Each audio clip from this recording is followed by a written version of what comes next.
Continuando con nuestro estudio en el libro del profeta Joel, hoy veremos una porción que le hemos puesto como título del mensaje: la promesa de restauración espiritual y la advertencia de juicio.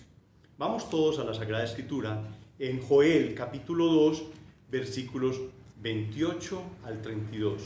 Joel capítulo 2, versículos 28 al 32.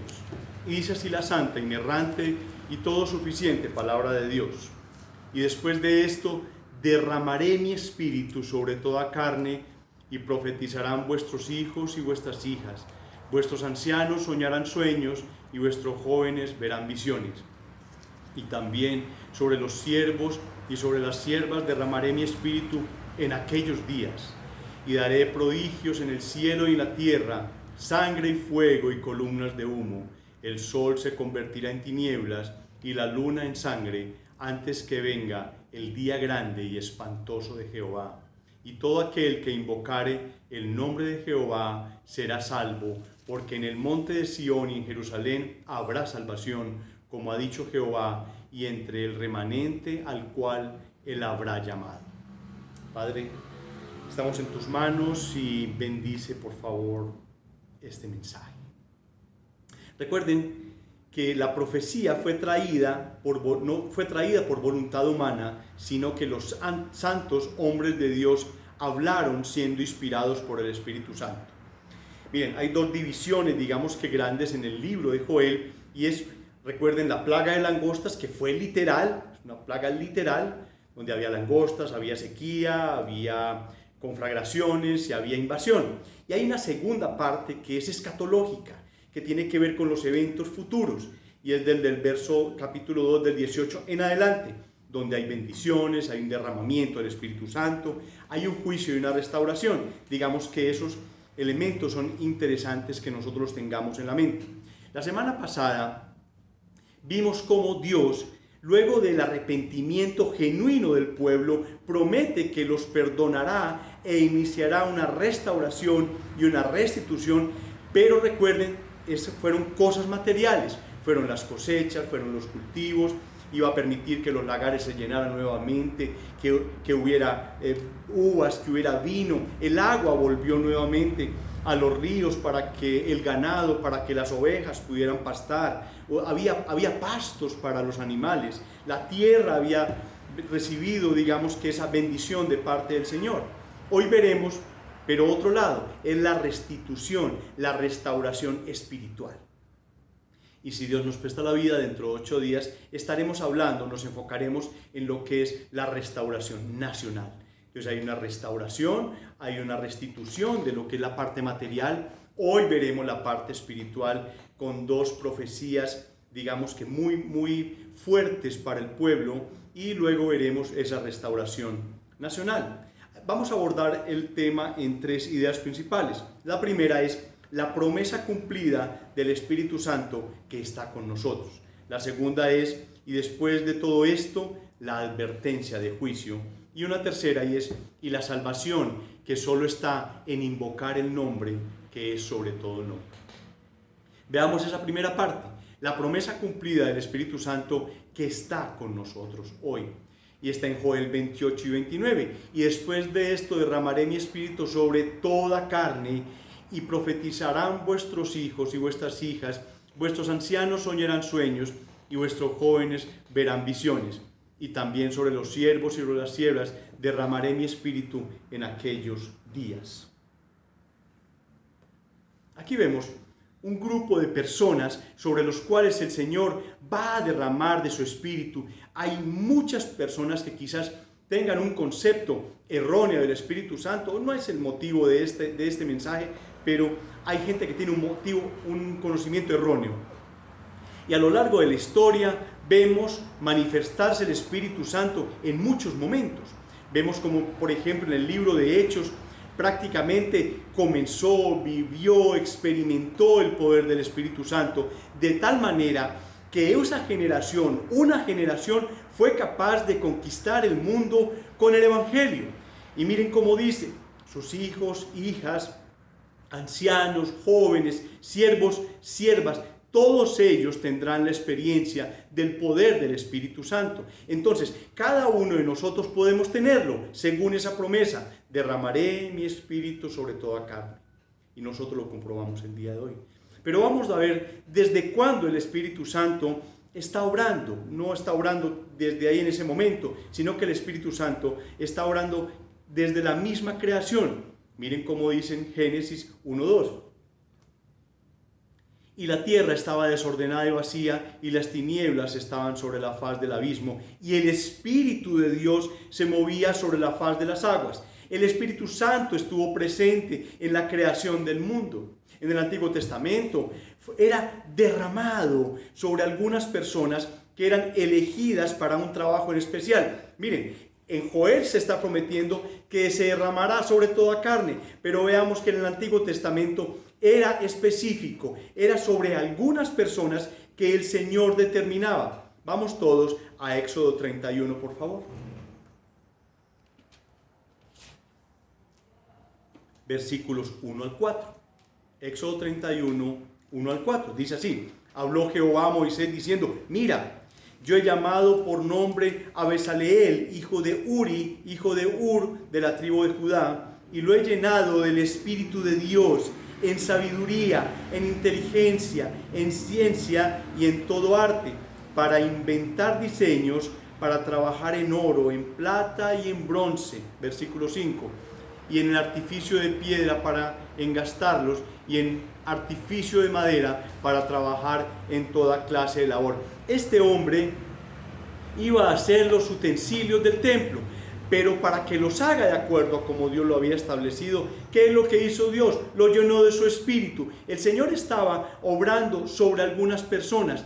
¿Qué podemos aprender acá? Que Dios unge hombres. No unge métodos, no unge herramientas, no unge cosas. Dios no unge una guitarra, Dios no unge la batería, Dios no unge ningún libro. Dios unge a las personas que utilizan estas cosas y puedan darle la gloria a Él. Este hombre tenía su inteligencia, era un hombre capaz de hacer todo esto, pero ¿quién le había dado la sabiduría? Dios se la había dado. Entonces es lo que estamos viendo acá. Miren lo que dice Jueces 6.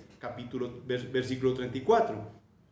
Entonces el Espíritu de Jehová vino sobre Gedeón, y cuando éste tocó el cuerno, los abiezeritas se reunieron con él. Gedeón fue ungido con el Espíritu de Dios para llevar a cabo la liberación de Israel. Entonces Dios derramará de su Espíritu sobre ciertas personas para hacer trabajos especiales. Algo sobrenatural.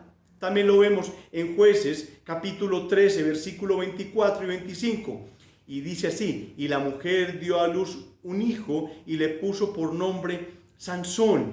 Y este niño creció y Jehová lo bendijo. Y el Espíritu de Jehová comenzó a manifestarse en él en los campamentos de Dan, entre Sora y Estaol. Sansón hizo lo que hizo. La fuerza que tenía era por el poder del Espíritu de Dios. Ahora, quiero que analicen, ven cómo el Espíritu Santo se mueve en una persona. Y cuando esta persona está abierta a la obra del Espíritu Santo, se deja guiar por el Espíritu Santo. Es más, tenemos que renunciar a nosotros mismos para que el Espíritu Santo actúe en nuestras vidas. Porque Dios hace grandes cosas. Recordemos en el versículo 20 que vimos en la parte, hace 8 días, en la parte final, porque dice: porque hizo grandes cosas. Dios hace grandes cosas y utiliza su Santo Espíritu en personas para que dichas cosas puedan realizar la tarea y el decreto que Dios ha establecido. ¿Cuántos nosotros en la mañana nos levantamos y decimos: Señor, quiero ser portador de tu presencia? Quiero que tu Espíritu se manifieste a través de todas mis palabras, a través de todas mis obras, a través de todos mis negocios y a través de todo lo que hago. Sería muy interesante una oración que nosotros hiciéramos así. Veamos otra porción de la Escritura. En el primer libro de Samuel, capítulo 10, versículo 10, dice así. Primer libro de Samuel, capítulo 10, versículo 10, dice: y cuando llegaron allá al collado, he aquí la compañía de los profetas que venía a encontrarse con él, y el Espíritu de Dios vino sobre él con poder y profetizó entre ellos. ¿De qué está hablando aquí? Está hablando de que el rey Saúl, que fue ungido y lleno del Espíritu Santo para gobernar la nación de Israel. Pero desafortunadamente, en un momento ellos decidieron vivir para su carne, tanto Sansón como Saúl. Perdieron el poder, perdieron la dirección, perdieron el apoyo del Espíritu Santo. Quizás el Espíritu Santo no se manifieste en nuestras vidas porque tenemos quizás la vida de Sansón o quizás tenemos la vida de Saúl. Vivimos enredados en mucha mundanalidad. Miren también como dice ese primer libro de Samuel, capítulo 16, versículo 13. Y Samuel tomó el cuerno del aceite y lo ungió ¿a quién? A Saúl, a David, y en medio de sus hermanos, y desde aquel día en adelante el Espíritu de Jehová vino sobre David. Se levantó luego Samuel y se volvió a Ramá. David hizo lo que hizo porque tenía el poder del Espíritu Santo. Muchas veces nosotros podemos depender de nuestro intelecto, de la forma como nosotros hacemos las cosas, de nuestra influencia, de nuestro carisma, pero nunca es igual si nosotros actuamos bajo el poder, bajo la guianza del Espíritu Santo. Nunca será igual el talento del ser humano comparado cuando tenemos la presencia del Espíritu Santo en nuestras vidas. Nunca será igual. Entonces, ¿cuántos de nosotros quizás hacemos las cosas nada más porque ya sabemos cómo se hacen? Entonces, ¿qué es lo que dice en esta porción como resultado de ese derramamiento del Espíritu Santo? Dice, profetizarán vuestros hijos, vuestras hijas, vuestros ancianos soñarán sueños y vuestros jóvenes verán visiones, y también sobre los siervos y sobre las siervas derramaré mi espíritu en aquellos días. Esto demuestra lo inclusivo que llega a ser el grupo de los que reciben el poder del Espíritu Santo. Es para todos, vuestros hijos, hijas, ancianos, jóvenes, siervos, siervas. Es inclusivo. El Espíritu Santo puede usar tu vida allí donde estás para cambiar tu entorno en el hogar, para cambiar tu entorno en el trabajo. Y créanme, era el anhelo de Moisés. Moisés anhelaba que el Espíritu de Dios se manifestase en todas las personas. En esa época solamente el Espíritu Santo se aplicaba sobre ciertas personas para determinadas labores, para determinadas funciones, pero Moisés anhelaba que el Espíritu de Dios se manifestase sobre todas las personas. Leamos este acontecimiento, está en Números 11:26. Números 11:26.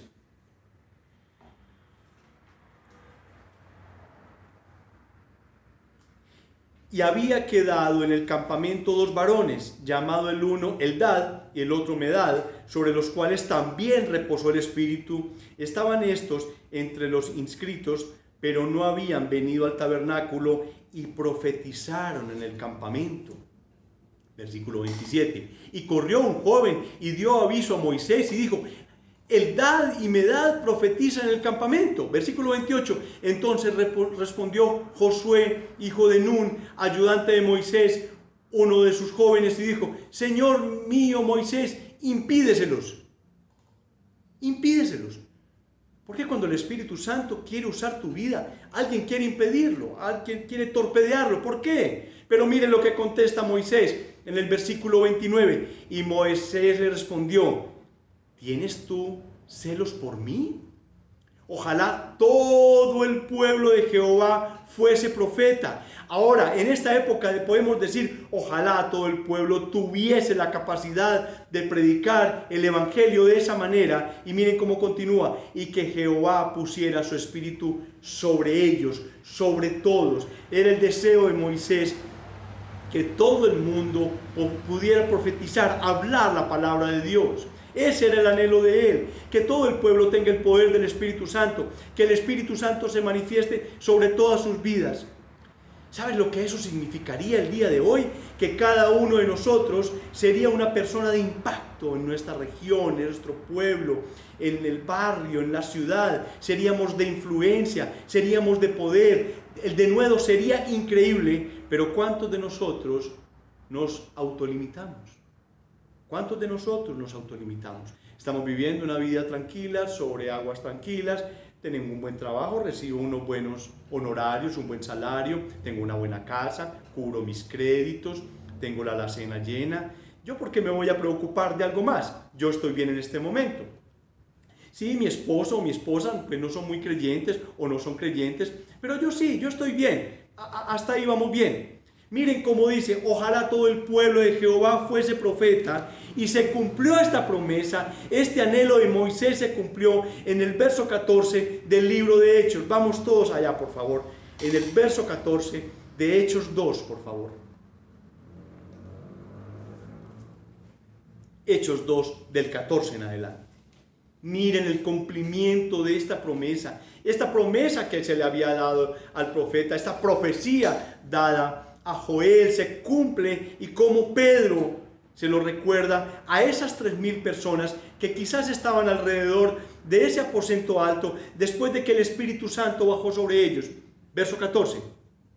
Entonces Pedro, poniéndose en pie con los 11, alzó la voz y les habló diciendo: varones judíos y todos los que habitáis en Jerusalén, esto os sea notorio y oíd mis palabras, porque estos no están ebrios, porque el pueblo pensaba que estaban ebrios. Ellos estaban oyendo que estaban hablando en una cantidad de lenguas, y no es la glosolalia, no son esos enredos que la gente se inventa por ahí para hablar, no, eran lenguas de otros pueblos, de otras ciudades. No están ebrios como vosotros suponéis, puesto que es la hora tercera del día.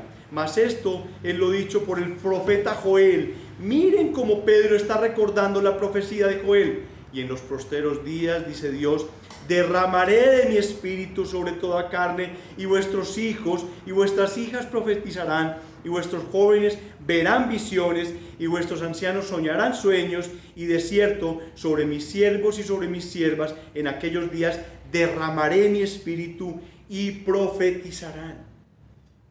En ese instante, en ese momento, en ese acontecimiento, se estaba cumpliendo la promesa que Dios había hecho al profeta Joel. El profeta Joel había hablado del Espíritu Santo 800 no sé cuántos años hacia atrás. Había hablado sobre la venida del Espíritu Santo, y más adelante había hablado sobre el Mesías. Pentecostés fue el cumplimiento de la promesa de Joel, y con el cumplimiento de esa promesa se da inicio, por así decirlo, a la iglesia, aunque en el Antiguo Testamento se hace referencia a la iglesia y todos han recibido el poder del Espíritu Santo. Escuchen bien, el libro de los Hechos no es, por así decirlo, los hechos de los apóstoles, sino los hechos, la obra, la dirección del Espíritu Santo en la iglesia hasta el día de hoy. Vemos el segundo punto, y después de esto la advertencia del juicio. Versículo 30. Y daré prodigios en el cielo y en la tierra, sangre y fuego y columnas de humo, y el sol se convertirá en tinieblas y la luna en sangre antes que venga el día grande y espantoso de Jehová. Una nota bien importante, miren. Aquí hay dos profecías. Vemos que en los versículos 28 y 29 se está hablando del Espíritu Santo. En los versos 30 y 31 se está hablando ya de otra profecía que cronológicamente no están ordenadas. El Espíritu Santo lo ha destinado de esa manera. Entonces, para que tengamos en claro, hay dos profecías distintas ahí que no se cumplen cronológicamente. Y créanme, en estos versículos estamos pasando como a la antesala del juicio. Después de que el Espíritu Santo viene, que viene sobre la tierra, que está aquí con nosotros, en el tiempo ocurrirá algo. Estos son los acontecimientos antes de los tiempos del fin. Para esos momentos todo cambiará. El sol que da vida, el sol que mata posiblemente con la insolación. Aquí vemos que el sol se convertirá en tinieblas y la luna se convertirá en sangre. Si miramos hoy en la noche o en el día el cielo, todas estas cosas son maravillosas para nuestra vida. Nos dan luz, cantamos poemas, es bello el paisaje, pero la corrupción del hombre convertirá lo bello, estos símbolos, en juicio y destrucción. Miren cómo anuncia el cielo, la tierra, sangre, fuego, humo. Todos estos elementos hoy en día ayudan al hombre, fueron creados para eso. Pero la maldad del hombre ha pervertido todo esto. Todo lo bueno, el pecado lo puede pervertir. Y miren, hoy vemos las noticias, cualquier noticiero, en cualquier parte del mundo vemos la noticia y no vemos sino violencia, no vemos sino asesinatos, vemos suicidios que están multiplicados, y la noticia principal es esta pandemia, esta pestilencia que está recorriendo las calles, las ciudades, cómo la economía se está desbaratando, viéndola nosotros, cómo las grandes empresas se están colapsando, el desempleo está disparándose de una manera impresionante. Esas noticias de hoy son ese principio de dolores, como lo vimos en una reflexión hace un par de meses. Hemos visto arrepentimiento, hemos visto perdón, hemos oído de restauración, hemos escuchado acerca del Espíritu Santo y la necesidad de un Salvador. Y ese es el tercer punto, la salvación que solo está en invocar el nombre que es sobre todo nombre. Y dice así el verso 32. Y todo aquel que invocare el nombre de Jehová será salvo. Porque en el monte de Sión y en Jerusalén habrá salvación, como ha dicho Jehová, y entre el remanente al cual él habrá llamado. Es muy importante ese par de palabras en esto. Invocare y llamado. Invocare y llamado. Es un tiempo de dolores, como vimos en el punto anterior. Es un tiempo difícil, pero el Espíritu Santo está acá. ¿Para qué lo envió el Señor? Para convencer al mundo de pecado, de justicia y de juicio. Pero además, eso es para los no creyentes, pero además el Espíritu Santo está para que los creyentes, para que nosotros los creyentes podamos hablar el Evangelio, predicar con denuedo, porque la manera de escapar del juicio de Dios, la única manera de escapar del juicio de Dios no es a través de buenas obras, no es a través de religión. Inclusive si tu vida es una vida moralmente correcta, eso no te salvará. La moralidad no te va a salvar. Lo que tenemos que hacer es entregar nuestras vidas al Señor Jesucristo. Y aquí dice, el que invocare el nombre del Señor será salvo. El profeta Joel está hablando de la venida del Señor Jesucristo. Él está hablando de Jesucristo. Este profeta está hablando no solamente de que iba a derramarse el Espíritu Santo sobre toda carne, no solamente sobre aquellos que el Señor había determinado para determinada función, sino sobre toda carne. Y además estaba anunciando que vendría el Salvador. Y todo aquel que invocar el nombre de Jehová será salvo, porque en el monte de Sión y en Jerusalén habrá salvación. Miren cómo Pedro, como vimos ahora, lo recuerda. Ahora volvamos nuevamente a Hechos 2, pero ya el versículo 21. Hechos 2, versículo 21 dice aquí, y todo aquel que invocar el nombre del Señor será salvo. Ese Señor tenía nombre, era Jesucristo, del que estaba hablando él. Adelantémonos unos versículos más adelante, al versículo número 38, dice, Pedro les dijo, arrepentíos y bautícense cada uno de vosotros en el nombre de Jesucristo para perdón de los pecados y recibiréis el don del Espíritu Santo. A todas esas 3,000 personas que ese día estaban ahí, que después de escuchar el mensaje del Evangelio, dijeron, ¿y ahora qué hacemos? O sea, ¿qué hay que hacer? Bautícense, arrepiéntense y bautícense. Ese día entraron 3,000 personas nuevas a la iglesia. Había 3,120 personas, más o menos, por dar una cifra. Mire cómo dice el versículo 39. Porque para vosotros es la promesa, y para vuestros hijos, y para todos los que están lejos, para cuantos el Señor nuestro Dios llamare. Necesitamos ser llamados, y esa promesa estaba, que Él cambiaría ese corazón de piedra por un corazón de carne, para que en el momento en que la gente escuchara el Evangelio, el Espíritu Santo ya había actuado sobre esas 3,000 personas que estaban afuera, escandalizadas por todo lo que había pasado, y esas 3,000 personas ya habían sido tocadas por el Espíritu Santo, para que al escuchar el mensaje de Pedro, esas personas necesitaran hacer algo, necesitaban arrepentirse, necesitaban un Salvador, que es Jesucristo. Al invocar el nombre del Señor, nosotros estamos diciendo, tenemos hambre de ti, Señor. Te necesitamos. Nos haces falta. Solamente tú puedes ayudarnos. Y miren, invocar el nombre del Señor no fue a partir de ahí. Desde el mismo Génesis se había enseñado al pueblo a que se debía invocar el nombre del Señor. En Génesis 4:26. Génesis 4:26, miren cómo se invoca el nombre del Señor. Y a Set también le nació un hijo y llamó su nombre Enós. Entonces los hombres comenzaron a invocar el nombre de Jehová. Invocaron el nombre de Jehová al ver la bondad del Señor, porque Él pudo haber terminado la creación en ese instante cuando sus padres habían pecado. Pero ellos habían sido llevados nuevamente a invocar el nombre de Jehová.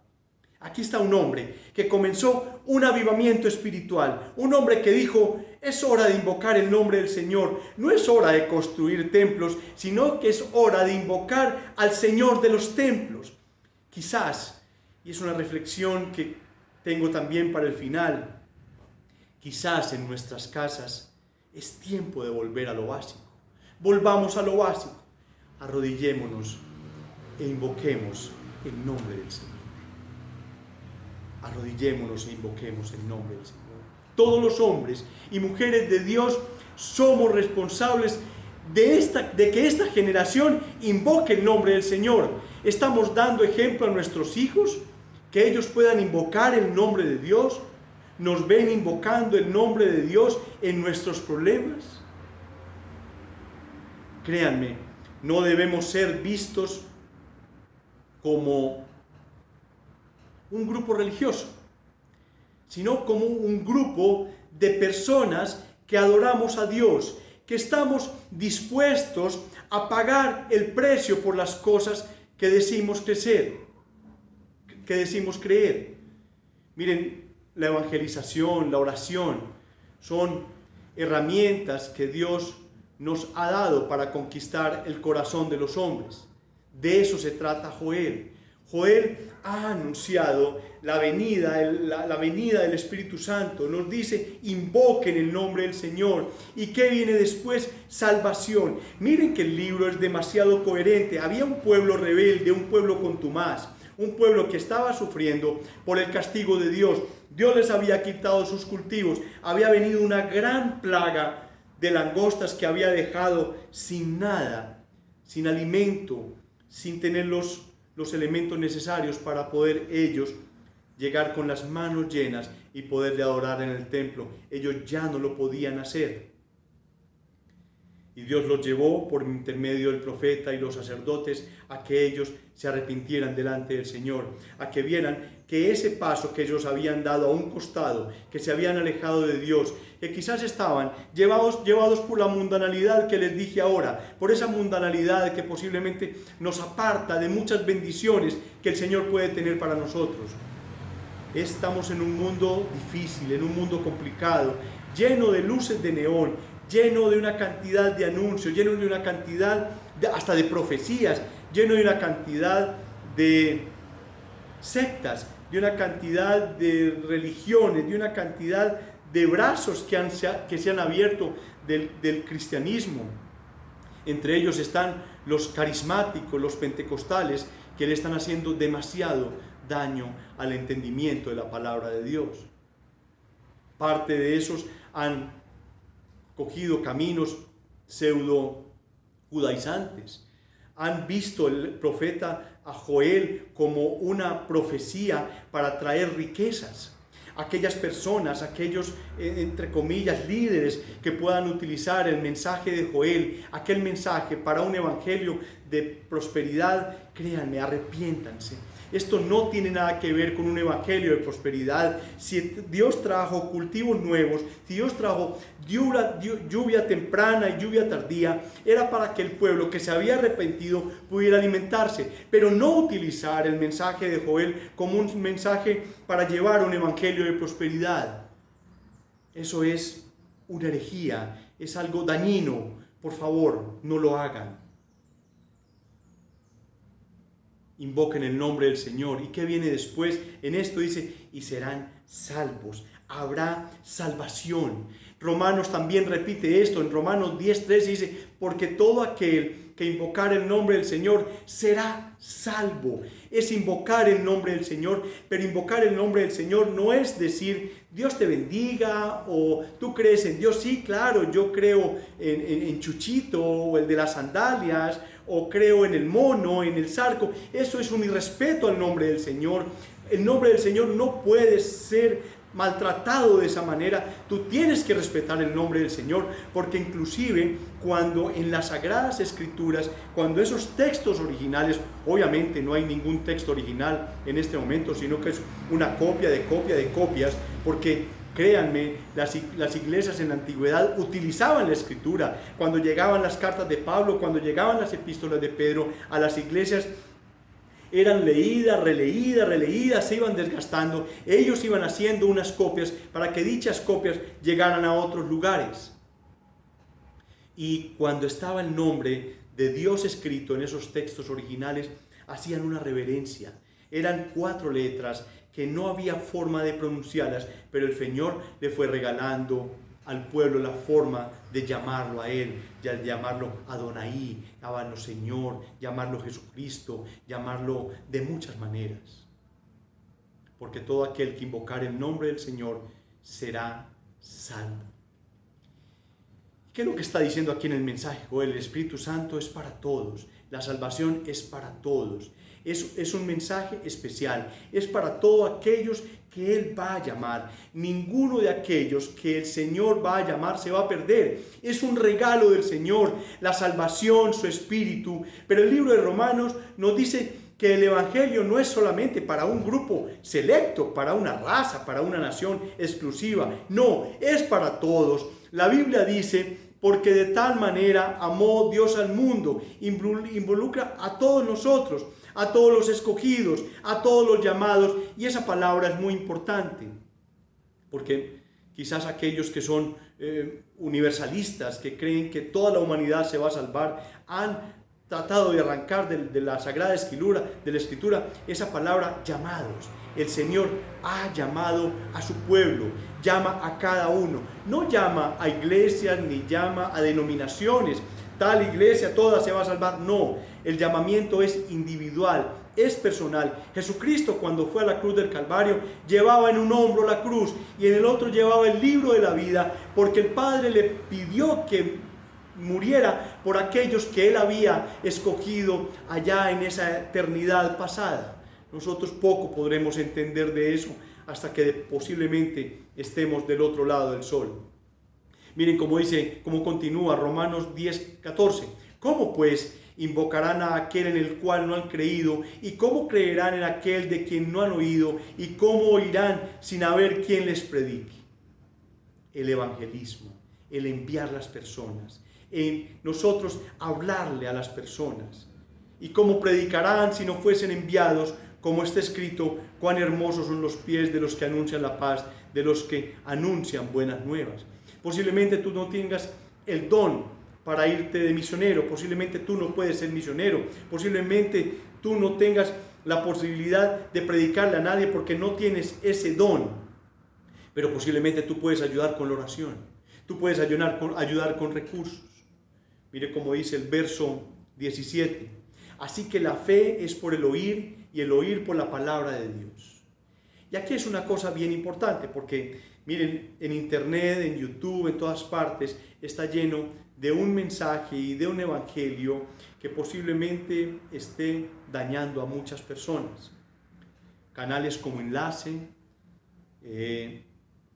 canales como cierta EWTN, están llenando el oído y la mente de las personas de un evangelio rebajado, de herejías, de pactos, de traiga dinero para que su milagro sea grande. Es increíble ver cómo la gente, después de que un hijo de Satanás, como lo es este señor Maldonado, anunció y mató el coronavirus, siguió matando gente. No sé qué pasó ahí. Y él sigue convocando esa iglesia, y es un templo inmensamente grande, y va gente y gente. Toda esa gente es responsable del mensaje que están escuchando, son responsables del líder que están siguiendo. Tú tienes que ser responsable de quién estás escuchando, de cuál es el mensaje que tú estás escuchando. Si a ti en tu iglesia te dicen que la salvación se puede perder, mire, reevalúa por favor, analiza la situación. Vea ese manantial inmenso que es la palabra de Dios, y que te habla y que te exhorta y que te dice que después de que la salvación es completamente genuina, es imposible que sea arrebatada por una obra tuya. Aquellas iglesias que dicen que la salvación se puede perder es porque ellos han vendido un evangelio de obras, un evangelio que es por obras, porque si hiciste una obra contraria, perdiste tu salvación. Y es una exhortación para muchas personas que escuchan este mensaje, y para muchos líderes, para que ellos vuelvan al evangelio. Es increíble que después de la obra tan grande que hace Cristo en el Calvario, sean capaces de decir, después de que hay fiesta en el cielo, que tu nombre esté escrito en el libro de la vida, puedas decir que la salvación se pueda perder. Es una manipulación, te están manipulando. Y aquí hay una frase que quiero acuñar, y la escuché de alguien. No recuerdo el nombre de esta persona, es un pastor. Decía: la mentira es creída porque la verdad no es predicada. Y nosotros todos somos responsables de que no se predique la verdad, que no se predique un buen evangelio. Escondemos esa verdad solamente para nosotros. Ese es el enemigo trabajando, arrinconándonos, encerrándonos en la cueva, como lo hizo con David. La mentira es creída porque la verdad no es predicada. Y miren lo que leímos ahora en el segundo libro de Reyes, el capítulo 6, del 24 hasta ese versículo 15, de que la ciudad estaba sitiada y las madres cocinaban a sus propios hijos para comérselos, porque había un hambre inmensamente grande en aquella ciudad, porque estaban sitiados por los asirios. Si quieren volverlo a leer, léanlo más adelante en sus casas o en las noches. La ciudad estaba sitiada, comían hasta estiércol. Y ellos decían, los leprosos dijeron: si nos quedamos aquí nos morimos, y si vamos donde los asirios también nos pueden matar, puede que no nos maten, arriesguémonos.